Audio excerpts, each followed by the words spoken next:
so much for joining us. That was a very interesting short clip, which reminded me of a very interesting song children normally sing on aspects of. Let me sing for you that song. These are my private parts, private parts, private parts. These are my private parts and nobody should touch them. I don't know if Mwalimu, Yes. you just told me you sang that song. Yes. When you were younger. Yes. How many of you sang that song? Use your mic. How many of you used that song when you were growing up as a means to tell people, these are my private parts and nobody should touch them? Karibu sana Mwalimu. Thank you so much for joining us. Please introduce yourself, Madam Rebecca. Thank you very much for inviting me here. Yes, we did sing that song. Actually, that is what we were taught through. We were taught through that song how to respect our private parts, but it went up to that point, not Full beyond. stop. Full stop. So I'm Rebecca Wamwene. I am a therapist, a psychologist, a family therapist. And when we talk about family therapy, it encompasses everything: the child, the parent, the couple, and everything that goes on within the family. So that is my area. And I am here so that we may talk about one very most important topic that should be going around in every family. It should be discussed like, even I don't know how. Yeah, that is who I am. I am a mother. I have 3 teens. 3 teens. 3 teens. This is perfect. This is 2 very boys and 1 perfect. girl. 2 boys and 1 girl. Yes. How do you balance? How is the balance? Okay. Do you have sex education conversations with your children? Yes, I do.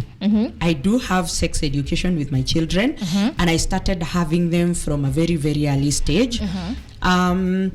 I had not decided that now I want to start sex education, and that is the great undoing of every parent. Most of us, most of the parents, they have an issue and a problem of how to start it about. How did I start it? It was because since very long time ago, we and our children watch soap operas. Yes. And so at one point there was this soap opera of this guy called Alejandro and someone. And then there was an issue of, there was a girl who was pregnant, and there was a pull and push of who is the person that impregnated this girl. And then I overheard my children. At that time they were very, very young. One of them was in class 2, the other one was in nursery school. The boys now, because they follow each other, and they were arguing, no, mwenye ameimpregnate huyo msichana ni Alejandro na yeye, and this other boy is saying no, he's not the one. Then the younger one says, hey, it is true, he's the one. See, I saw them sleeping, they slept. And then Wait, I was like, how do they know how impregnating works?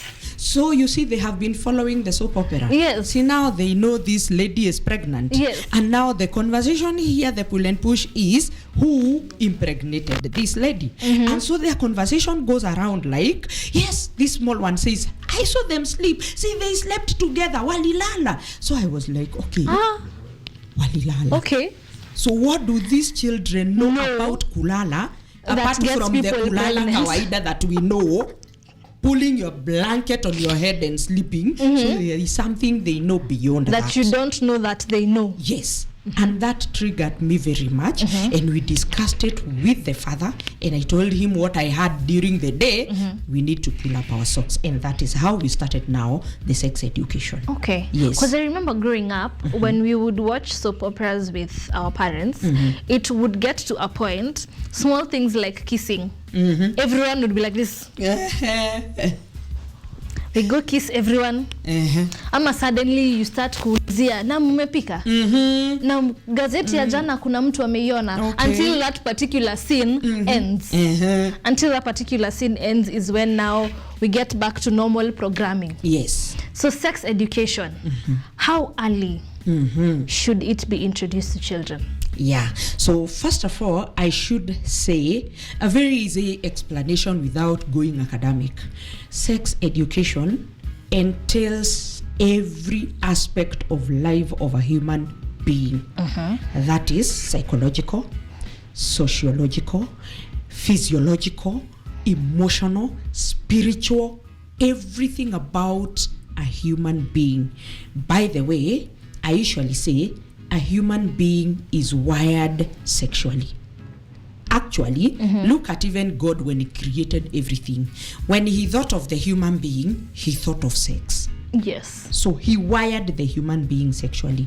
And so if sexuality entails everything about a human being, we should always factor in sex education. But we have a problem.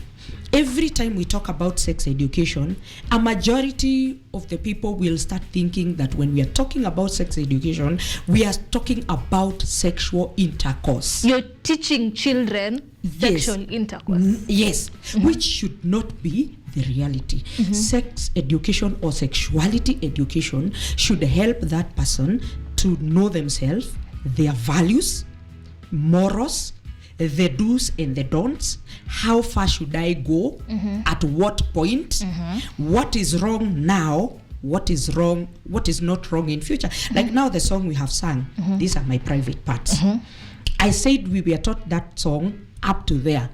So we were never told that at some point the private parts should belong to someone else. True.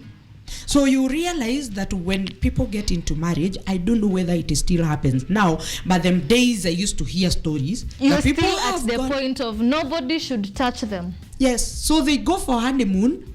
Nobody should touch them. Oh yes. And so when they return back, they are messy.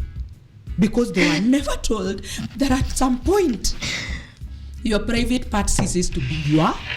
At one point, somebody can touch them. Exactly, Okay. yes. Yes. So when we talk about sex education, how early, that was the question.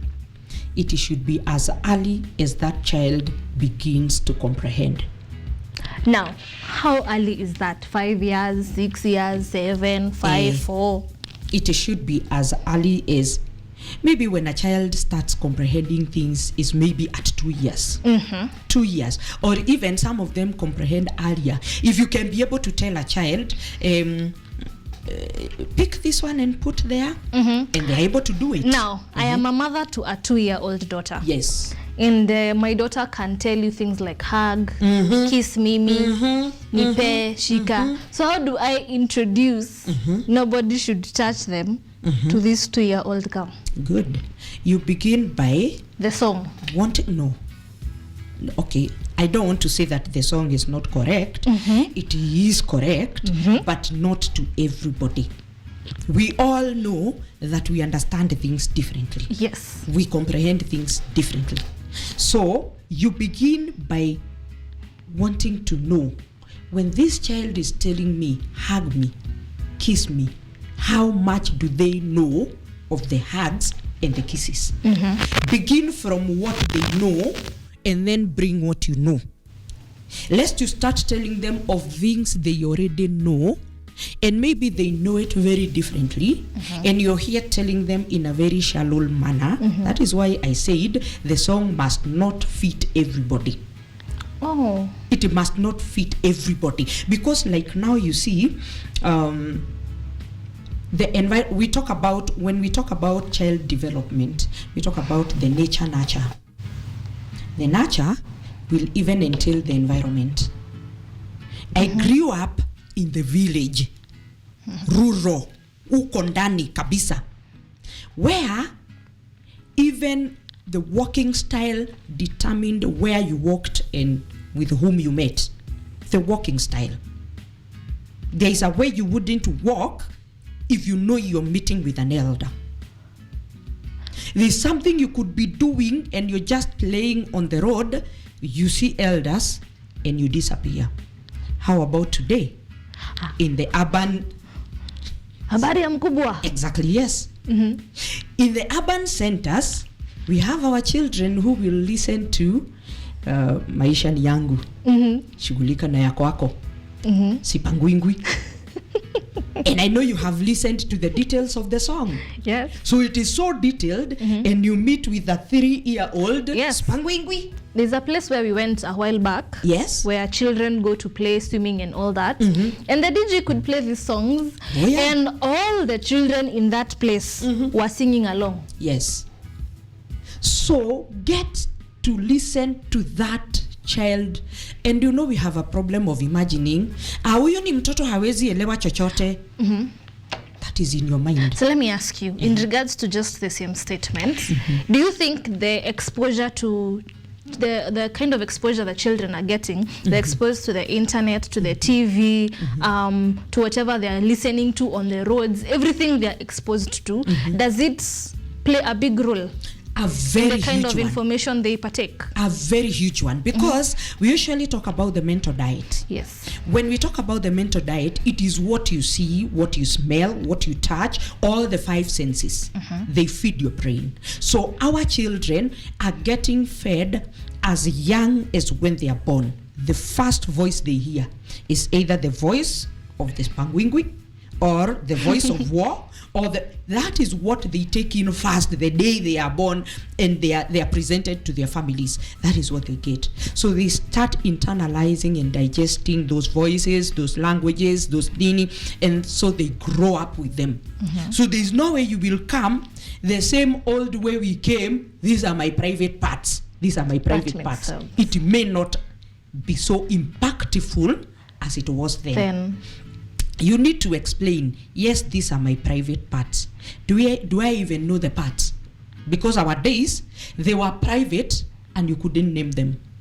They were private, very private.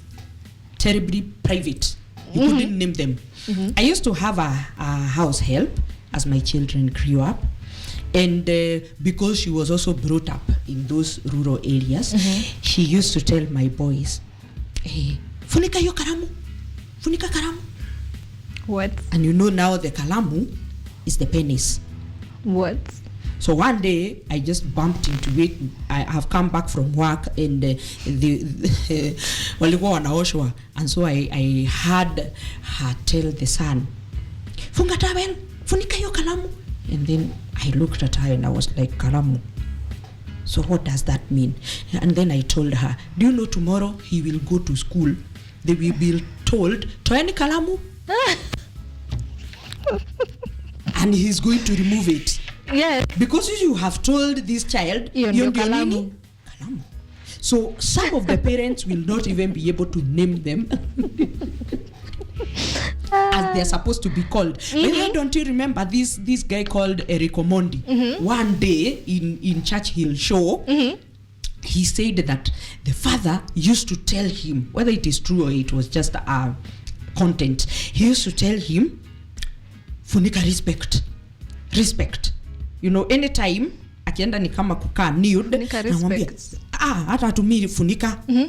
We Eric, respect. So one day visitors come and the father wants him to move away from where the visitors are, and so he shouts, Eric, respect. So what does the boy do? Ameambiwa show respect. No. So he's told, Eric, show respect. So all along he has been told respect, meaning funika. Now he has been told to show respect. So what does Eric do? He shows. Very confident. Yes. Because he doesn't know anything beyond that. So when we talk of sex education, as young as that child can be able to comprehend, when you tell the child, usinyonye kidole, so you have named the kidole, the same way, name the private parts. Name the private parts. You name them for what they are. Call them by their names. God knew when he created them and gave them that name. That is Call true. them for the names they are. Then also instruct the child. You know, like now we have the CBC. As early as when the child can be able to draw, help them to draw the picture of a human being. Many times we draw the picture of a human being without the private parts. True. We drew the hands, we drew the legs, we drew the head, but the private parts? No. This is a no-go zone. Yes. Make sure that that child, if you are drawing a woman, are you drawing a woman? Draw even the private parts. And then help the child to dress this woman. The picture they have drawn. Dress her now. Help the child to dress that lady. So show the child these private parts of the woman are not necessarily visible, but even in their hidden aspect, you still can put on a panty, draw a panty around there. Yes, and maybe you can color the panty so that now the visible body is no longer visible. And they can also relate to it. Yes, as a tunavanga hivi panty. asubuhi. Exactly, yes. Help them to, if they are drawing a mature woman, help them to draw the bra. If they are drawing just a young girl, help them to know these ones do not wear because their boobs are not as big. Mature, yes. You know? Yes. So help them. If it is a man, help them to draw the man so they can know why are they called private. It is because we cover them. Yes. Yes. And then also explain to them why we cover them. We don't only cover them so that we don't have sexual intercourse. We cover them for hygiene. Yes. We cover them because we have our values and our morals. We tag along with us. That is why we cover them. Okay. Yes. Okay. Someone has sent in some feedback. He says 5 to 6 years sounds fair, where you can sit down your child and build your father and daughter constitution and mother and son constitution. What is your thoughts? 5 to 6 years, this child has already gone to school.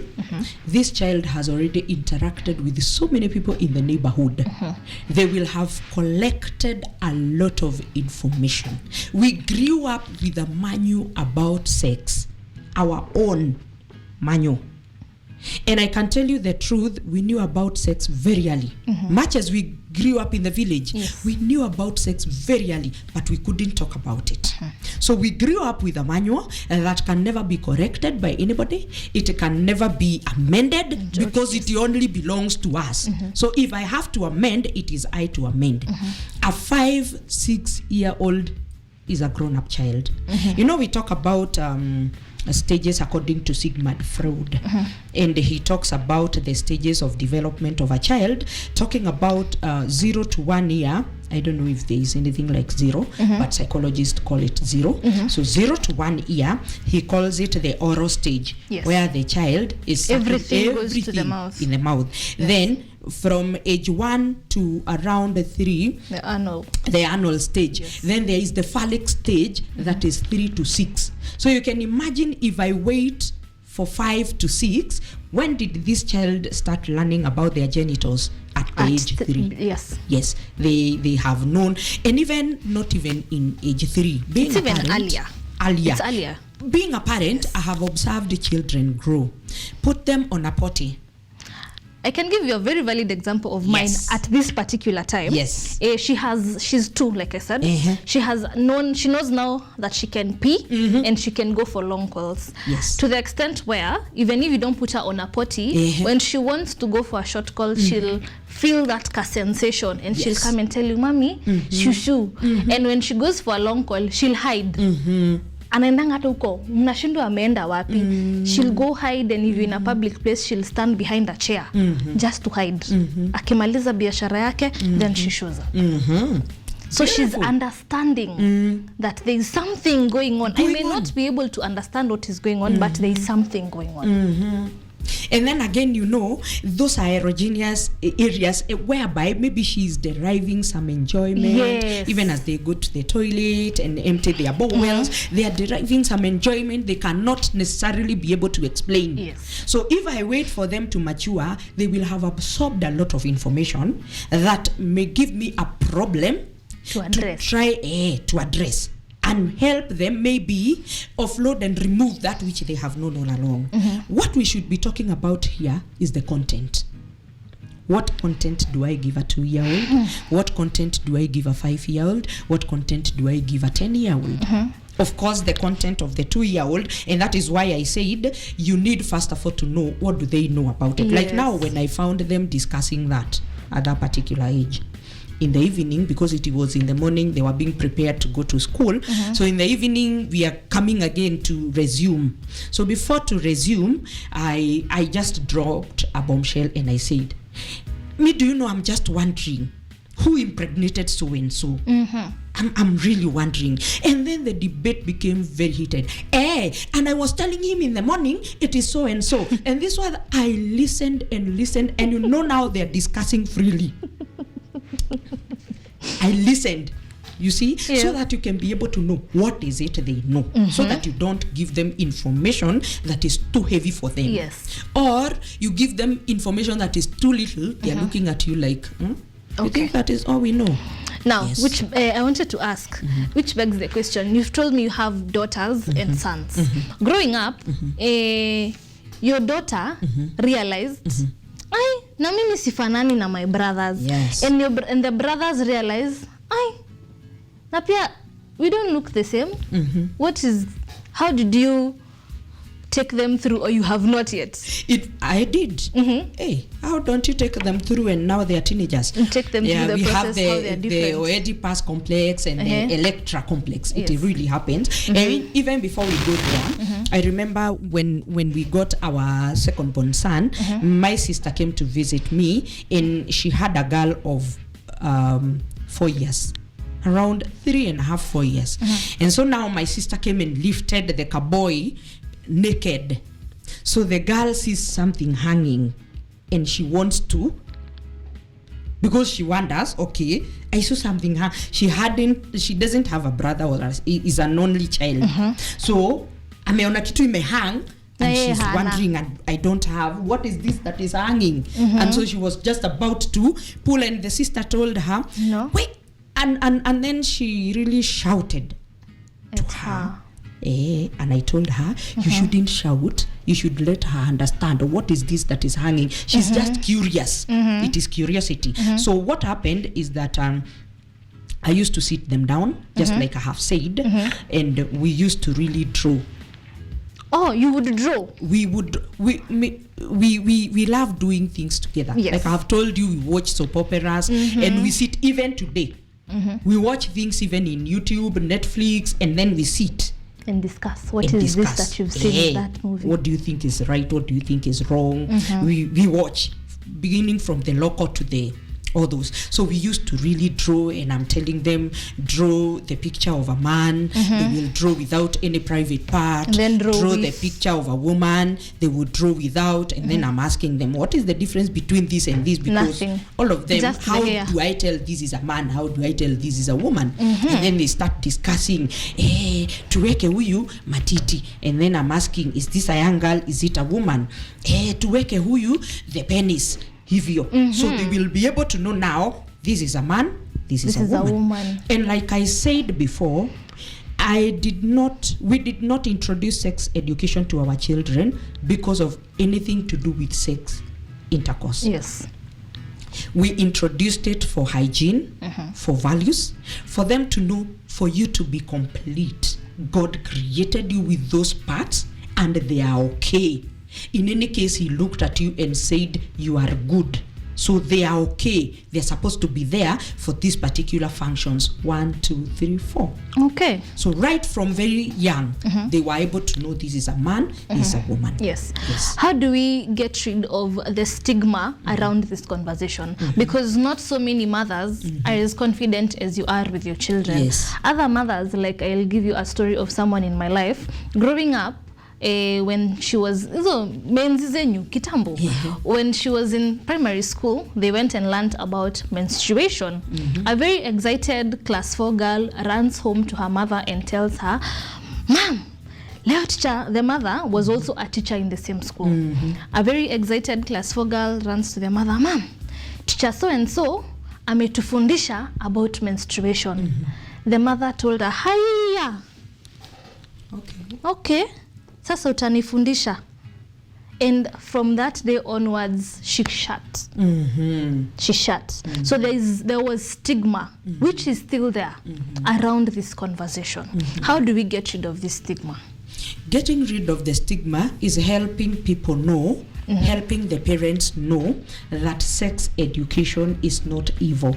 Because maybe they grew up knowing that even mentioning the word sex is a taboo. it is very wrong to mention that. And so they grew up with that, because many of us, if you ask us what we know about sex, I will tell you I was blank as I grew up. It is only when I did psychology that I became educated. And so I was able to open up even to my children. Maybe I would be that parent also. Yes. So we go and create awareness, and that is what I usually do, like almost on a daily basis. I work in a church. I interact a lot with parents and youth. I tell them on a daily basis. Believe you me, today I have thrown that question. Yesterday I threw that question in more than 6 groups, and all of them are beating about bushes. They're beating about, I'm asking, how early should we teach sex education? As early as you think this child, and then I'm asking, how early is early, and how should you do it? They are all beating around bushes. Do you think because they're in the church, they think, mimi ni mama wa kanisa, mimi ni mzee wa kanisa, I could never talk about this. It is a taboo. And that is what I'm saying. We make sure that we destigmatize mentioning sex. Talking. In fact, I usually tell people, anytime I talk to them, God created us with at least 4 aspects. Maybe we can add more, but 4 are very conspicuous. 1, it is the sexual aspect. You are wired sexually. Your eyes, your ears, your tongue, everything about you is sexual. Then we are spiritual. Then we are social. Then we are emotional. Yes. And you cannot detach that human being from those 4 aspects. So we can only help people see the need to help. And let me tell you something. The moment that child comes to you, like what you have said, that Kagal came, she came very expectant to hear, what will my mom tell me about this? Yes, I learned it. I feel it is exciting, yet I also feel like my mother I'm would ashamed. give me more information. Nikashem kiasi hadi kuisema. So can I hear more from mom?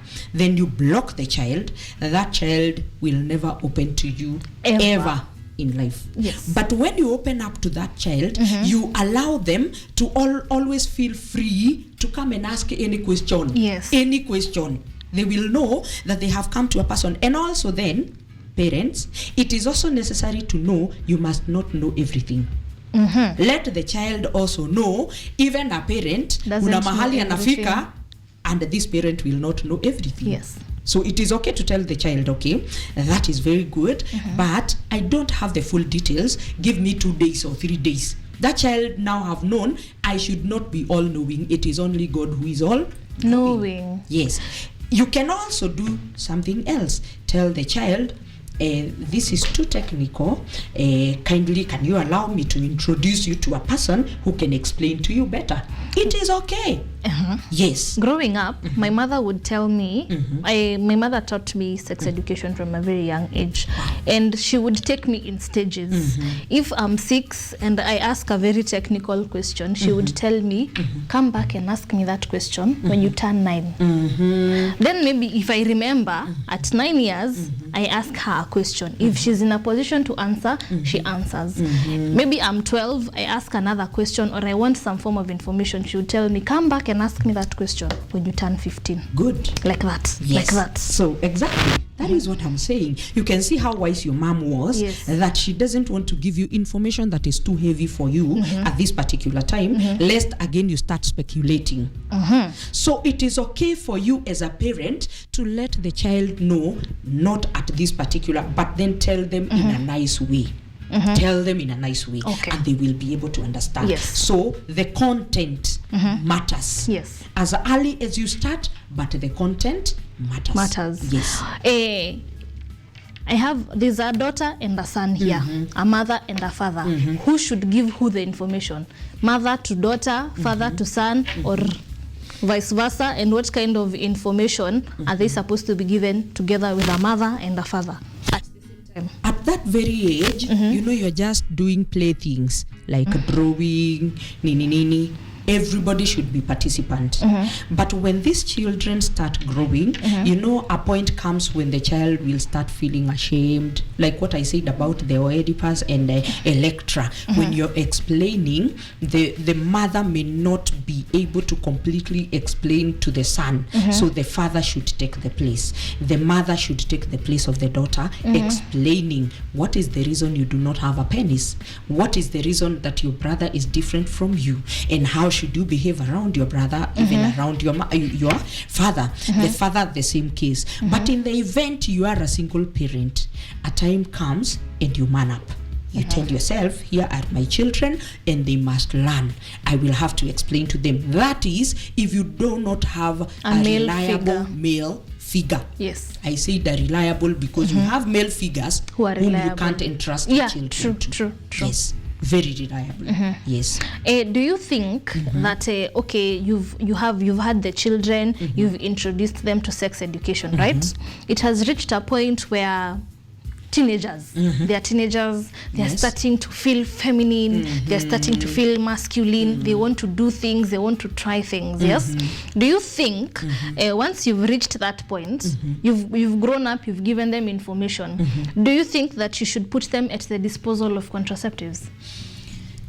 Now this is where the bone of contention comes in. We ask ourselves whether to expose our children to contraceptives, but do we even teach them what contraceptives are? No, let's say the same way. Okay. The same way I have introduced sex education from very young, yes, I should come introducing topics on contraceptives, having sex with an opposite, and also letting them know what are, we usually say we have chances, choices, consequences. The 3 C's in life will never lack. God has given you a chance to be a young person. You can make your own choice. Choose whether you want to continually have sex or you want to abstain. So I am also teaching them the consequences of using contraceptives at their age. Okay. At their age, what are contraceptives?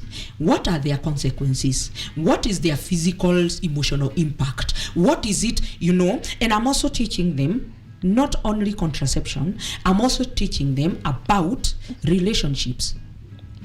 How does it impact my life, my brain, my everything when I have to start a relationship with this one? We have had sex for I don't know how long, then we have broken. I've gone to this other one, we've had sex, we are broken, I've gone to the other one. Where does it leave me at?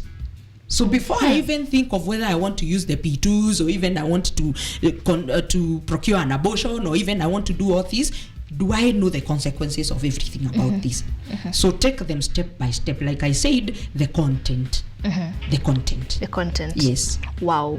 Do you think also if you've introduced them now to all that conversation, they make a choice, do you think the conversation will enable them to stay away or want to try? It's a very So what should we do about it? The conversation will How do we ensure that our children don't participate in sexual activities before the right time? We usually say self-awareness is in the center of success. In everybody's life, self-awareness is in the center of success. When I become self-aware of the consequences around everything, and then I have also learned that sex is not about getting babies only. As I continue growing, I will know it's not only about getting babies, it is also about pleasure. I have learned of all those things. I am aware, and I know the consequences upon me, not about that other person, not to your mother, not to your father, not to your teachers, to me. What are the consequences? Then I will be able to make healthy choices. So it is not about whether it is going to enable them to move to this direction to the extreme or this other one to the extreme. It is about making healthy choices. You're also teaching them the fact that, you see, when you were training toilet, the toilet training, we even train the children to hold their bowels. Like, I feel I want to go pee, but at this particular time, it is not possible. Can I wait? Can I hold? And they will hold. They will not be on themselves. They will hold. The same way, your training them, when you're teaching them sex education, you're training them to delay gratification. There's that desire in you, yes. You really feel like it here and now. You know, when we talk about psychology, we talk about the id and the ego. Yes. The id and the ego. The id is the demanding, the here and now. I need it like yesterday, I must have it here and now. So you teach them and train them that as you continue growing up, you need to learn how to delay gratification. Yes, the id is demanding and it is okay, but you can tell the id, come on, hold on, it. wait, we don't have to go this direction. Teach even the young girls when they start their menses.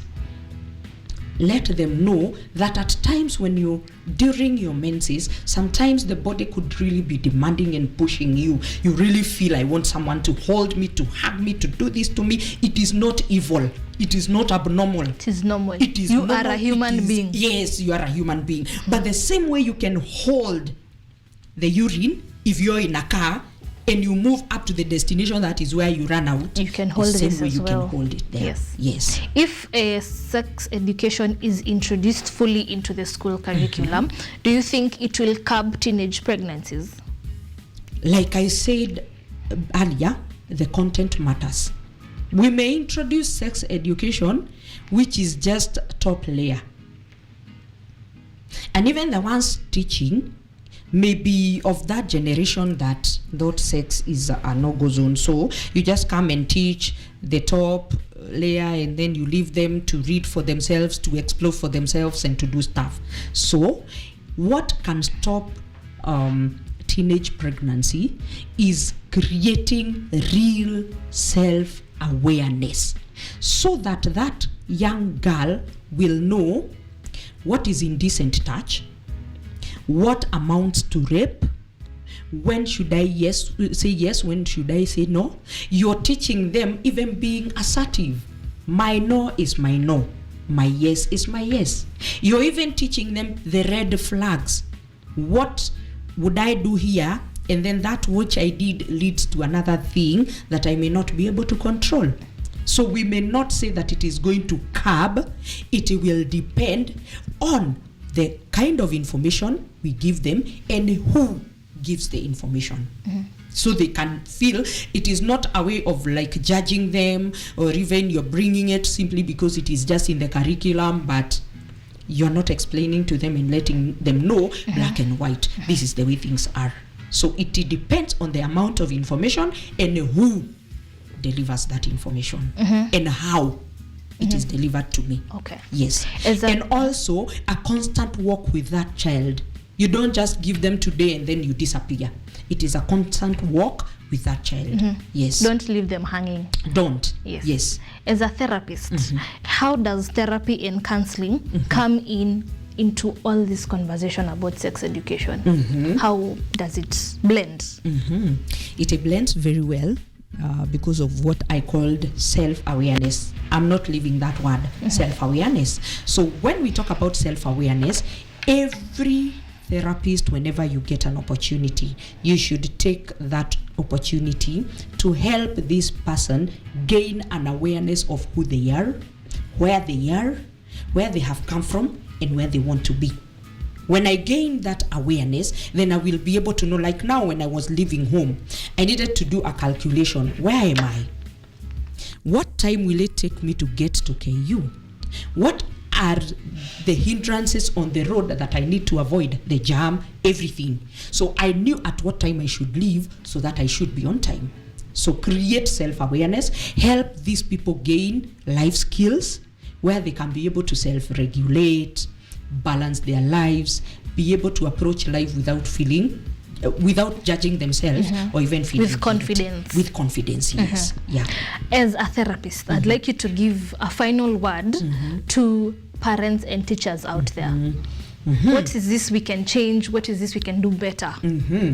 Thank you very much. To the parents first, I would want to tell them, yes, how we were brought up informs to a great extent how we bring up our children.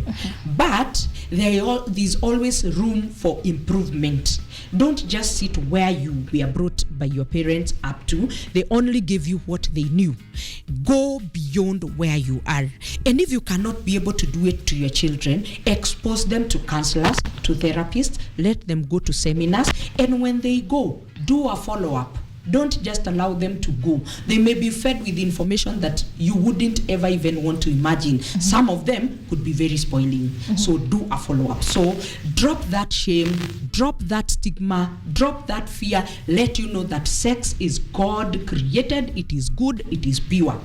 To the teachers, I would kindly urge us, even before the curriculum is introduced, when you're just doing the drawings and everything else you're doing there, throw in a word, throw in a discussion, a question. Let you hear what your students know. And when you hear what they know, do not condemn them. A quick one before I finish.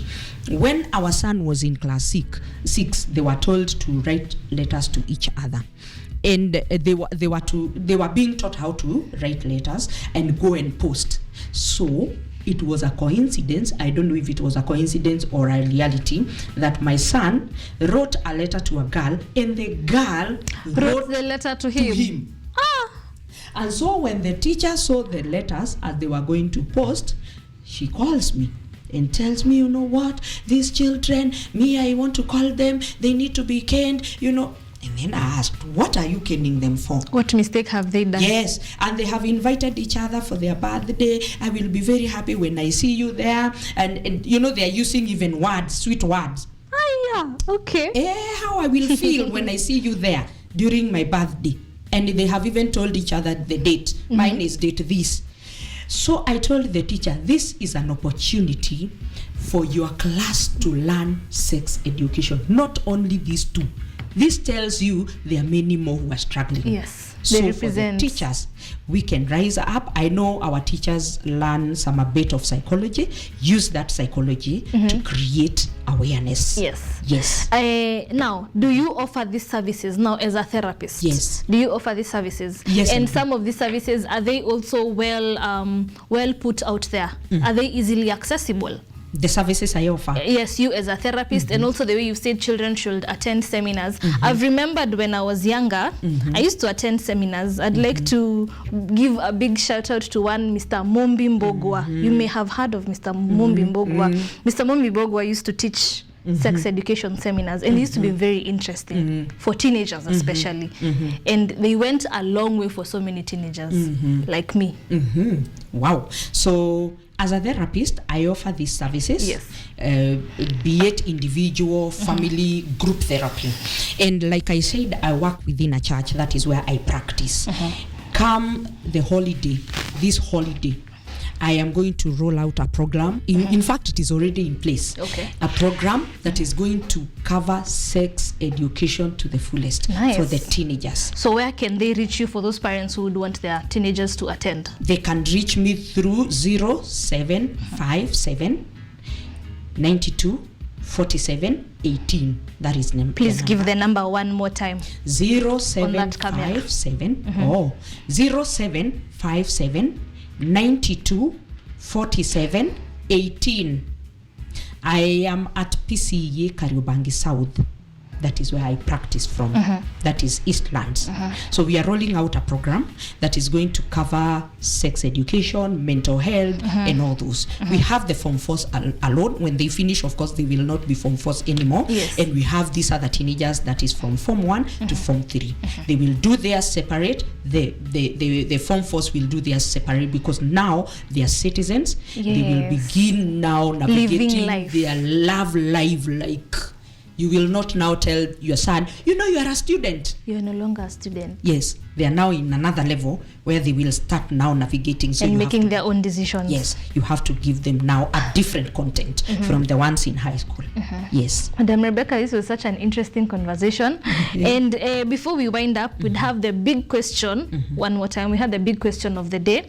How early should sex education be introduced? We are still awaiting for your feedback, but right before the big question, how early should children start sex education?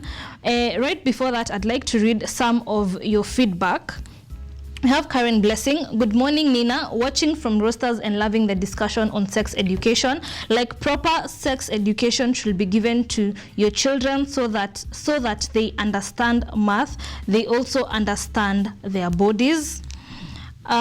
Watoto wadogo, mtoto wa Mariam, watoto wadogo siku hizi wanajua sana, but it's complicated to know how much they know, especially 3 years and below, like you had said earlier. We also have Mtoto Mariam once again. 5 to 6 years sounds fair, where you can sit down and build your father-daughter constitution and also mother and son.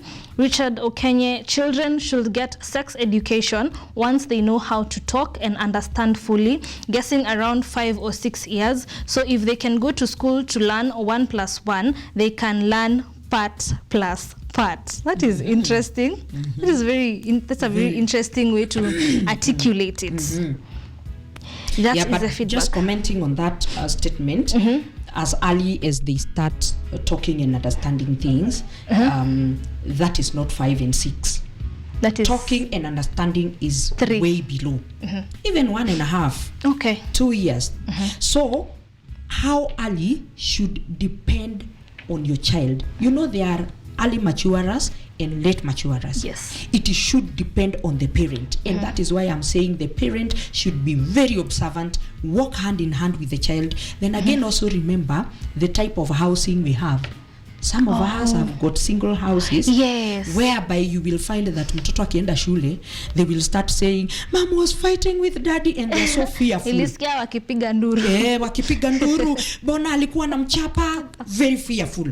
How do I remove the fear from this child so that they can know sex is not war? Yes. It was not war, hatukuwa tuna fight, we were only enjoying. Yes. So you need to study so many things, your environment, the maturity level of the child. Your 2-year-old must not be But it's a very thin line, because how do you separate mommy and daddy were not fighting and the children saying tufanye kama mami na daddy.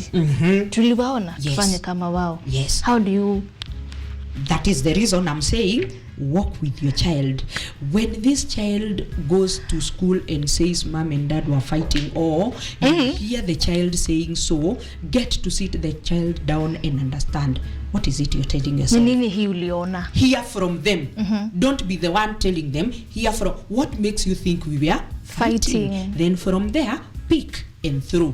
If you can't be able to do it, expose that child to child therapists. They come and we do them therapy. Okay. Yes, very, very well. Yes. Of course, you will not sit with the child like a mature person and start asking them, how is your here and now? We know how to handle the children. Yes. Wow. This was a very interesting conversation that can never come to an end. We should definitely have you come back once again to, keep having this conversation and touch up on the areas that we've not touched up on. We've been with Madam Rebecca. This was a very interesting conversation. We will be coming back with an artist, Shiny Ann, after a short break. See you shortly.